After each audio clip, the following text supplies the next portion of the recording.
SIR প্রক্রিয়ার মাধ্যমে voter তালিকা থেকে নাম বাদ যাওয়াকে কেন্দ্র করে উত্তাল হয়ে উঠল কাকদ্বীপ বিধানসভার রামগোপালপুর গ্রাম পঞ্চায়েত। এই গ্রাম পঞ্চায়েতের বিষাই মোড়ে গ্রামবাসীরা দফায় দফায় বিক্ষোভ দেখান স্থানীয়জনেরা।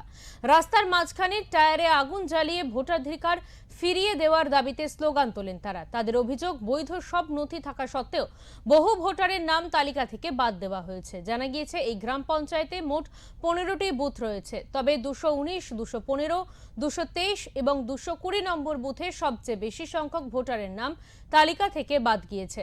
219 নম্বর বুথে 191 জন ভোটারের নাম বিচারাধীন প্রক্রিয়া ছিল। তাদের মধ্যে 181 জন ভোটারের নাম তালিকা থেকে বাদ দেওয়া হয়েছে। 215 নম্বর বুথে 84 জনের মধ্যে 80 জন, 223 নম্বর বুথে 53 জনের মধ্যে 50 জনের নাম ভোটার তালিকা থেকে বাদ গিয়েছে। এছাড়াও 220 নম্বর বুথে 17 জন বিচারাধীনের মধ্যে 14 জনের নাম বাদ দেওয়া হয়েছে। এক্ষেত্রে আবার দেখা গিয়েছে বাদ যাওয়া তালিকায় সেনাবাহিনী ও স্বাধীনতা সংগ্রামের ভাতা পাওয়া পরিবারও রয়েছে।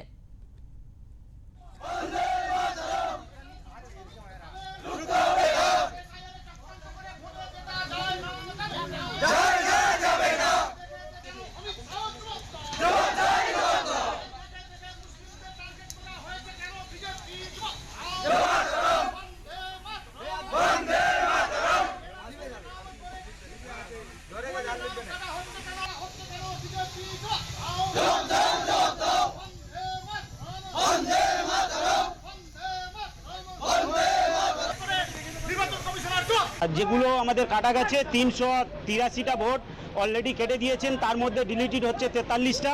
আর আমরা যারা একত্রিত হয়েছি সবাই একত্রিত হতে পেরেছি, শুধু একটাই আমাদের প্রতিবাদ, সেটা হলো আমাদের ইচ্ছাকৃত বিজেপি সরকারের চক্রান্তে কেন এই নির্বাচন কমিশনার আমাদেরকে বাদ দিল তার প্রতিবাদ এই আপনাদের মাধ্যম দিয়ে জানাচ্ছি, যাতে জেনুইন ভোটার। এখানকার বাসিন্দা আমরা এই রামগোপালপুরের স্থায়ী বাসিন্দা।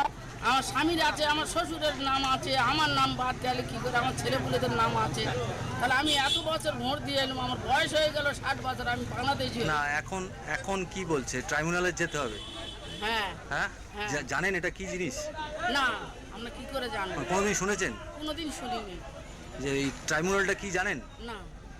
তাহলে এখন কি করবেন? কিন্তু আমরা দেশের নাগরিক, আমরা দেশেই থাকবো, আমরা কি করে তাহলে যাবো? কি করবেন বুঝে উঠতে পারছেন না? না, আমরা ভোট দিতে চাই, আমরা ভোট দেবো, আমরা করবো, আমরা এই দেশের নাগরিক হয়ে থাকি। দীর্ঘদিন